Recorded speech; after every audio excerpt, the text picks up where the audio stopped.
صلوا على محمد وآل محمد. اللهم صل على محمد وآل محمد.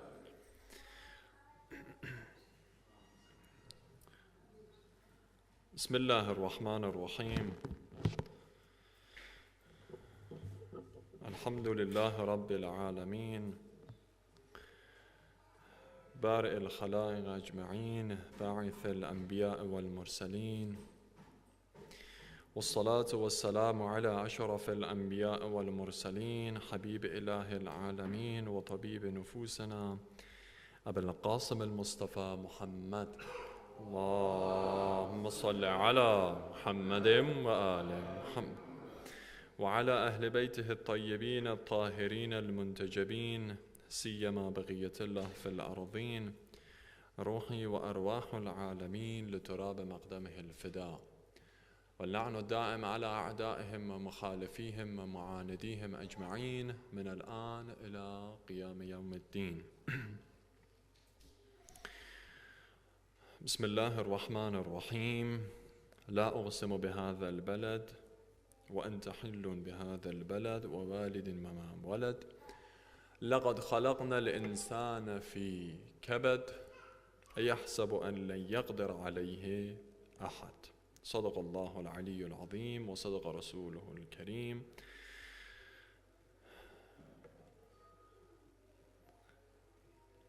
Dear brothers and sisters in faith, Assalamu alaikum wa rahmatullahi wa barakatuh.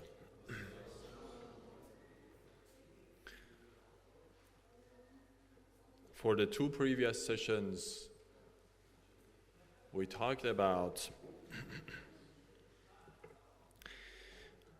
the interpretation of the fourth verse in chapter Balad. And then yesterday I talked about the very philosophy of the existence of pain and suffering in this world. I talked about already 3 points explaining that why pain is there, and this is a vulnerable, inevitable, and inalienable factor of human beings' life.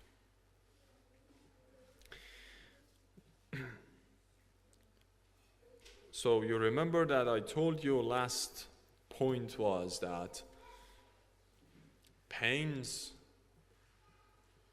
and hardships and difficulties, and also alike ones like sufferings, like being imperfect in physique, in our face, in our appearance, is also a way, is also going to help us and assist us to understand what is the real meaning of beauty. So I told you that for the perfection, for a person to go and have the proximity to Allah subhanahu wa ta'ala and also to approach God, there are 2 main things that are needed. First, pain. Second, goodness, or pain and beauty. How? Haven't you ever noticed to the system that Allah subhanahu wa ta'ala is using in Holy Quran to attract Muslims, not only Muslims, believers, not only believers, all humanity to His perfection and to His side and to His company? 2 ways. First, Allah subhanahu wa ta'ala warns us, be careful. If you are going to go astray, there are some certain specific punishments. You know that we have got some hundreds of verses of Quran talking about the punishments in the hell, in hereafter and in hell as a result. Haven't you ever thought about that, why Allah subhanahu wa ta'ala is so much insistingly talking about hell? Because hell is pain. And hell is something ugly, something that we dislike it, something that we hate it. Isn't it? Do we have any person who likes hell and fire? Of course, no. So in one side, Allah subhanahu wa ta'ala will tell us that if you go astray, there are some specific pains, and hell is there, and the punishments are already there. So we are going to be detached a little bit and pushed over in the opposite direction. So suppose that, for example, hell is here, okay, and the perfection is there, and we are in between. So then, from one side, Allah subhanahu wa ta'ala pushes us. Okay, go away from this direction. With what? With Jahannam. With pain. With all those sufferings and punishments that a person might face in hereafter. Go away from this direction. So this is one help, one assistance. And also, in another hand, Allah subhanahu wa ta'ala pulls you toward your felicity and happiness by what? So we have Jahannam and then Jannah, heaven. What is the philosophy all behind reminding us, making us recall the existence of hell in one side and existence of paradise in another side? Because with hell, Allah subhanahu wa ta'ala pushes you to go to another way. Okay? Don't come here. Go that way. So you're in the middle of the way. With half of it. Half of the way you can come with the pain, with the warnings that Allah subhanahu wa ta'ala will come with. What about the other half? You're going to be pulled by paradise. And then the whole way will be completed. So this is exactly this world. Pains are needed, without which you cannot understand the beauty of beautiful. If you do not go and work, that money that you will have after a certain number of the days is tasteless. But because you had worked for it, you have been suffered a lot to have that certain income, then after a month or after a day, it will be really fruitful, it will be really tasteful, it will be really delicious. I remember in my country they would say that, okay, when you employ a worker, from morning, it was mostly like this, from morning till afternoon. 8 hours working. It was an 8 hours job, okay? So this is for even before my father. I don't know why so many stories I can remind of my grandfather's generation. I don't know why. Maybe because I'm a traditionalist person. So they always would insist that if you employ a worker from morning till afternoon, after he finishes his job, pay out the money. When he finishes his sweating out of the work, so this is the proverb that we say, when he finishes sweating out of the work and the body is going to be cool, pay the money. Means that immediate. Why? Because right that moment, that money is something to him. It's a kind of reward for his job. So you're doing a certain kind of job and then you will see the fruit of it. But suppose that a person nowadays, they will say, okay, I will employ a worker, and then after a month or 2 months, a check, and then nothing in the hand. He cannot understand. This is workers' rights. So if I was the one to write human rights, I would put this one also in the bill.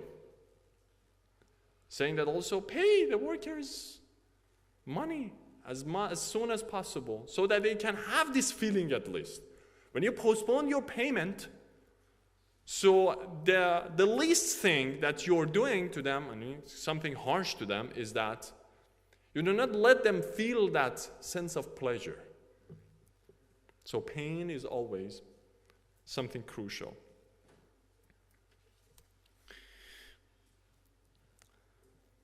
Number 4, man this, I don't know why they always say man, but I think women also, they are the same. But mostly the Proverbs in my country, they say man. Man is a person of the hardships, without which he's not a man anymore. So, you boys,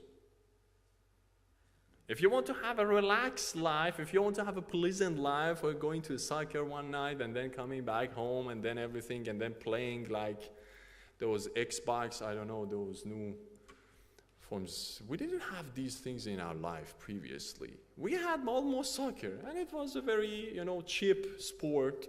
And nowadays everything is also expensive. I don't know, poor parents.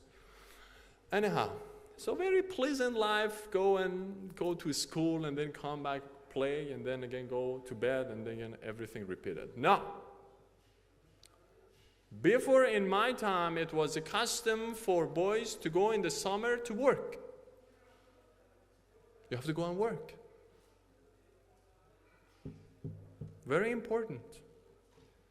I don't know if this is the system here or not, but in my country it was. 3 months we had to go and work. Why? Because of the money? No. Just because for us to understand the difficulty of the life. If you do not give this chance to your children, many of them are here, I'm just telling the parents in front of them. If you do not give this chance to your children to taste the difficulty and to shoulder the difficulty of this life, they are not going to be a good parents in the future. A good father is a person who is right now a good son in different terms and aspects. Understanding the difficulty, let them understand. Psychology is also different nowadays. This is completely different from the previous time and history. In the past, it was not this. Right now, they will say, let them free. Let them be free. Let them relax. But in the past, it was not the case. Pain must be there. Pain would bring about the perfection. If you're not going to have the pains and understand the responsibility of the life, so then let me explain it in another way. Every one of you have seen butterflies. So before becoming a butterfly, what is exactly that creature? A kind of worm. That what we call it? Exactly. Caterpillar. A kind of worm. Then this caterpillar is doing its best to just break through that cover, and it is very suffering. According to biologists, they would say that this is very suffering for that worm, for that caterpillar, to just break through that cover, that shell, okay? And then to become a butterfly. So one day, a teacher in biology, what he did, he brought the whole, they say cocoon, I think. Okay, yes? Okay. Brought the cocoon to the class, put it in the middle of the class, and then told the student, okay, right now there is a live caterpillar in it. Now it's suffering to just break through that cocoon and then to come out and being a butterfly. When the students started visiting this cocoon and then how it was suffering for that caterpillar to come through it, one student, nosy one, came through and then helped that one to minimize that suffering. What happened? After that, it went out, it came out, after 5 minutes died. The teacher came in back and said, what happened? So a person just helped him. So that caterpillar was not yet ready to come to this life because it was a very minimum kind of suffering. Pain makes perfect. Always, they would say practice makes perfect, but let me tell you and correct it. Pain makes the perfect, if you can cope with it. Recite the salawat, please.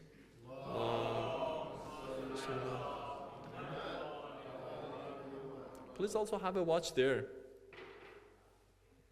Great center. Alhamdulillah. This is also a pain for me. A small that clock and then. Thank you. Maybe 1 minute, huh? More? Are you sure? Then a person will come say azan, azan, and then recite another salawat, please. Allahumma salli ala Muhammad. In my country also this is the case. Pain makes perfect. Come and please do a survey for the university students in my country. Most of them are the villagers. The ones who are with very good rates. You know, because in my country, if a person wants to be accepted in governmental universities that they are free of any charge, and this is a very, very important competition, entrance exam. Millions of the students every year they want to attend. And then the students who are living in the cities, they have a good opportunity. They will go to extra classes, taking math class, taking physics class, taking chemistry class. Something in addition to their school. And then we have got some villagers. I don't know why, but they will come and stand in a better position in the university rates. And they will, you know, catch up those opportunities in the best universities. Villagers, pain, perfect. Now go and pay a lot of money for the children. And then see the future if they are going to be ready or not. So pain is something ready. And also, the last case is pain will helps us understand the bounties of Allah subhanahu wa ta'ala. The last case. We're all healthy. Almost. And then let me tell you who among you understands the real value of health in every second, every moment of his or her life. We almost are forgetful, okay? But when you come through a pain, when you have a physical pain or emotional pain or something, you will understand that what was the value of the previous health that you had. These are all the things that I wanted to almost share with you, not completely. Also, this is Azan. So talking about why insan have been created, I don't know why always that last bridge is not going to be made. When I come and explain all those details, and then this is the time to bring all those explanations to verse of Quran, then this is the time of Adhan. I don't know. Okay, but Allah subhanahu wa ta'ala has said something. وَلَقَدْ خَلَقْنَا الْإِنسَانَ فِي كَبَدٍ means we have created human being in hardship and difficulty. And I told you the philosophy of hardship and difficulty in our. Thank you very much for your patience. We ask Allah subhanahu wa ta'ala to hasten the reappearance of our 12th Imam. We ask Allah subhanahu wa ta'ala to give us this tawfiq to practice our a'mal in these 3 nights of Qadr, inshallah. Thank you very much. Assalamu alaikum wa rahmatullahi wa barakatuh. Muhammad wa ali Muhammad.